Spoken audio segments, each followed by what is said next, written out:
Hello, and welcome to this episode of Parental Confessions. Howdy, howdy. The boys are sleeping, we're having some wine, and we're going to talk about parental stuff. Like bedtime.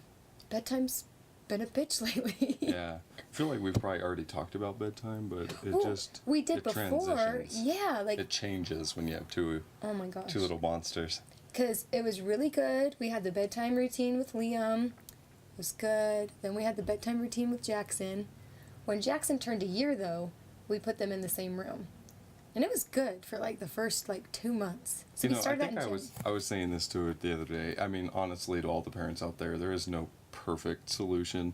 I think it's what works on a Sunday will not work on a Tuesday, and vice versa. You just got to constantly kind of switch it up with.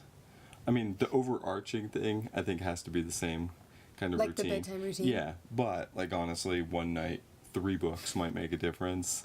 It was so funny because one night we were way behind, and so I skipped books, and the next day, this guy was like, "You know what? I don't think we should skip books ever again. I think we need to at least have one book." I was like, "Oh, okay.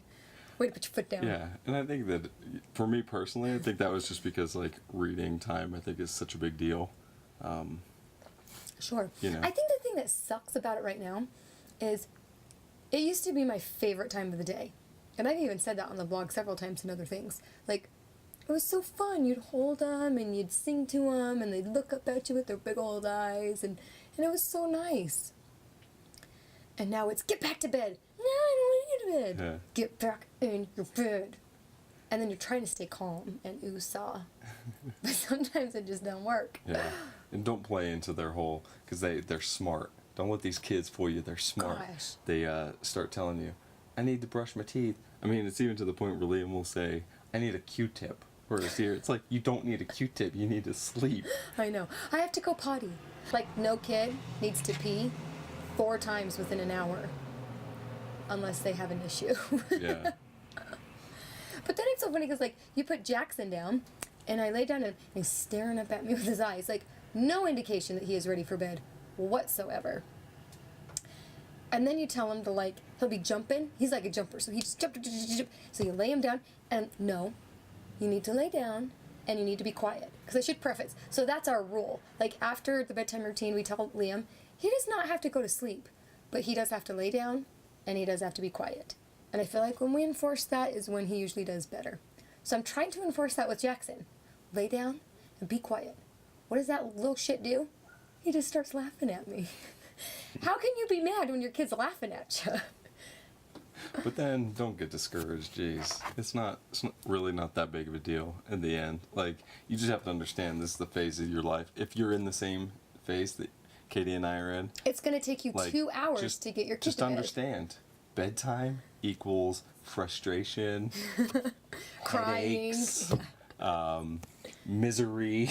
Yes. But in the end, you're if I can do this for the next 2 hours, if I can grit this out for the next 2 hours, I'm going to get 30 minutes to hang out with my spouse before I have to go to bed because we've got to do this all again tomorrow.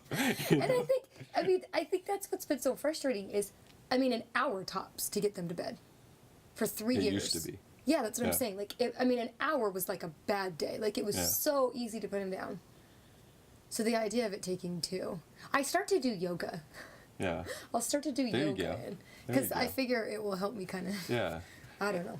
Do some other things. And I feel like we're knocking on it so bad. Honestly, it's not that big of a deal. It is. It's awful. It's a big of a deal as far as you're locked in and it compounds day after day after day after day. But honestly, to Katie's point, I think that's great. If you can figure out something to do while you're chilling with them while they're staying in bed, stretching or meditating. It's a great time to meditate as long as they're not laughing or chatting or singing. Yeah, that was one thing. So I walk in and they're just chatting away. And part of me, I'm that's totally cool.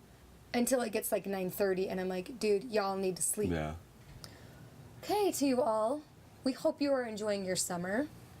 Get a glass of wine. Get a candle that smells lovely and chill because you just got your kids to bed. And hopefully you got someone fun to kick it with. Cheers. Cheers. To that. Yes.